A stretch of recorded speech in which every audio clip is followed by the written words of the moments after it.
back to CBS 4K, and this is Total War Pharaoh Dynasties map expansion. We'll be watching the video, and I'll be trying commenting as various key points. So let's begin.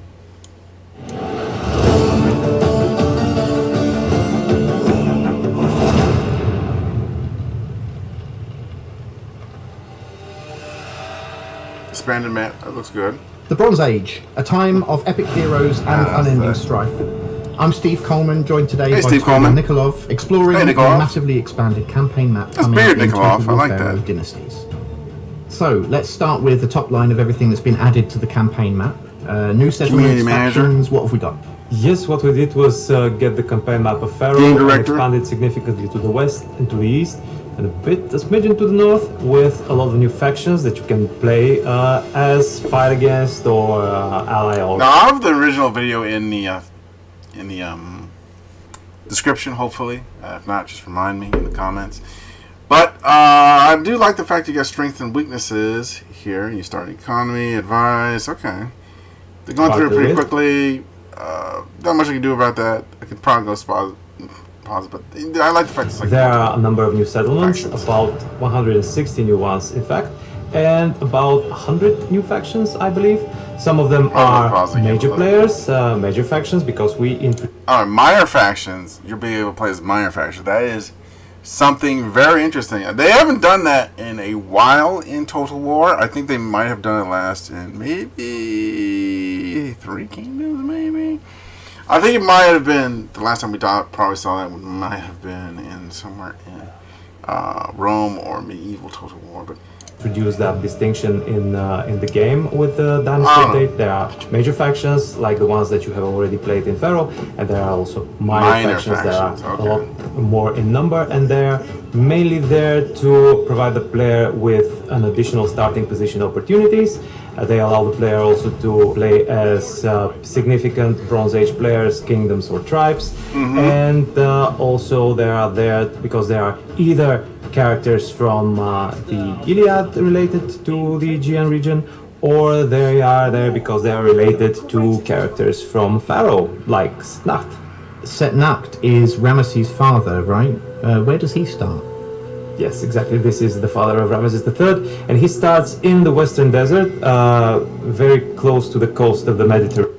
Now that is very interesting, starting off in the Western Desert, because you're kind of almost into the back of the dead end of the map, so you're pretty much protected on that side if you play it right.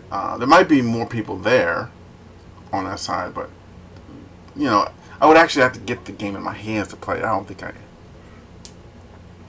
Yeah, I have it. At this time of the score, I have it, but we haven't gotten the Dynasty update yet. And from this position, he's got the option to expand further into the desert to the west, to the south. Also, in both places, he's likely to be fighting against Libyan tribes. Also, he can go to the east, where he will inevitably meet with his son Ramesses and perhaps form an east. Okay, you have to cross the river. Alliance to get an easier time. I misspoke before. Getting the crown. The Western Desert is just a jaunt across the ocean to Greece, right? So how did you approach combining Troy with Pharaoh? Well, first of all, people have speculated that we're going to join Troy and Pharaoh. I'm so glad they decided to just go ahead and do it, because I did play Troy. Troy wasn't that bad.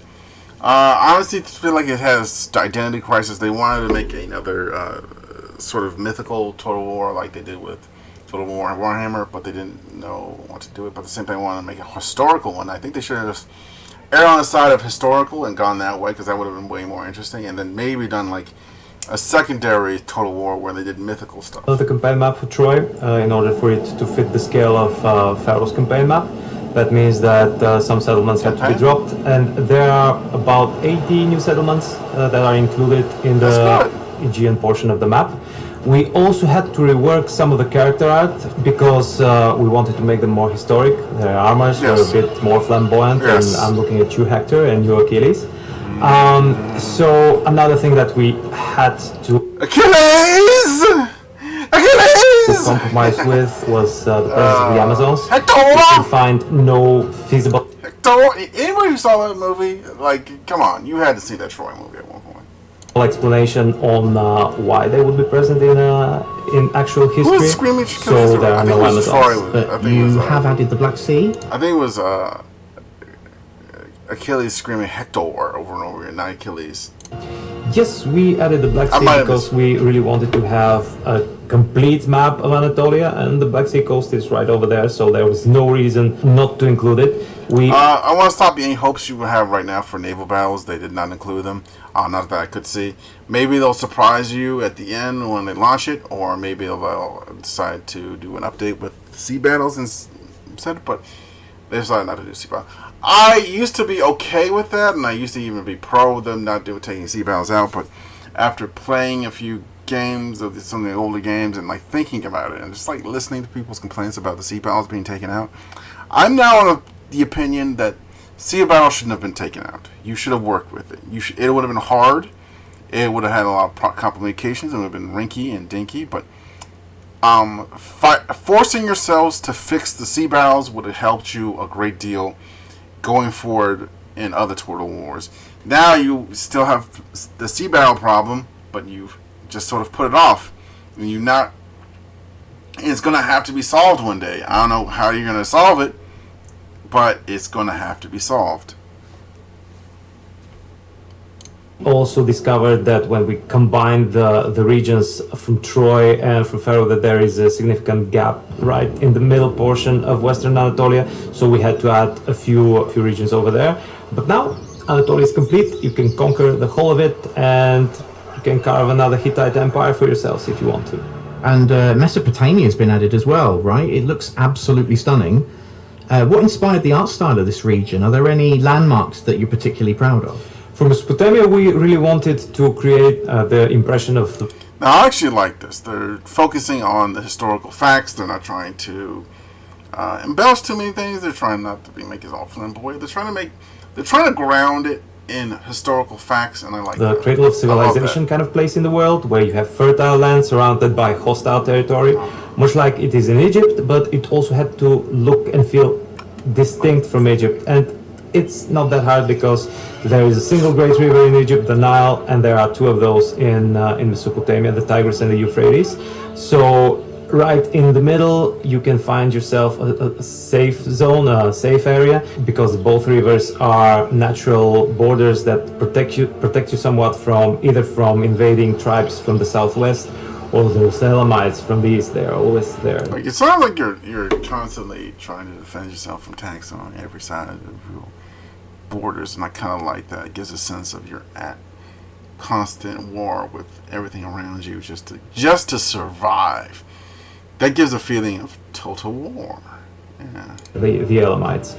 As for any particular landmarks, the city of Babylon is there with a unique battle map inspired by the actual layout of the city at the time, and it's really impressive. And that's in really addition good, to that, Ziggurat of Ur, which we have added as a monument on the campaign map that you can interact with as an outpost. This structure was built 800 years roughly before the events of the game, but is still standing over there today, monument to the entire civilization of humanity. I'm glad they got landmarks in there. So there we are, 2 new land masses, 168 new settlements, 95 new factions, and the inclusion of playable minor factions. That's a lot of things they added to this. And that's just not even the whole of it, that's just the tip. We'd love to know who you'll be starting out with, but our next Dev Diary might just sway your answer. We'll be heading to Mesopotamia.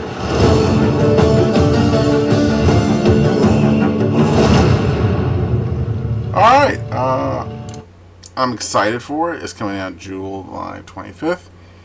I might play a little bit of it on a live stream. I might do a little bit of it off camera and have a few videos up loaded of it. We don't know. We'll see. But I kind of do like that they're trying to make Pharaoh good again. Like, Pharaoh, trying to make Pharaoh good. I feel like Pharaoh wasn't given enough time to cook in the oven, and I don't think they advertised it well. Like, I feel like CA could just say, well, let's just put it out and we'll patch it later, but you can't keep doing that, CA. your reputation isn't as good as Bethesda's was. And by the way, Bethesda's reputation is ruined now. The next game they have to drop is going to have to be perfect. Okay, the next one is probably going to be an Elder Scrolls game, and that's going to suffer tremendously in the sales if they don't try and repair the reputation like right now. Which is what Total War, CA's Total War has to do. They have to repair their reputation. It's not destroy, it's just in a bad place right now.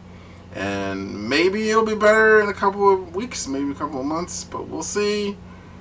I kind of like what they're doing with Pharaoh. They're trying to make a real try to make it something great. And it might work. We shall see.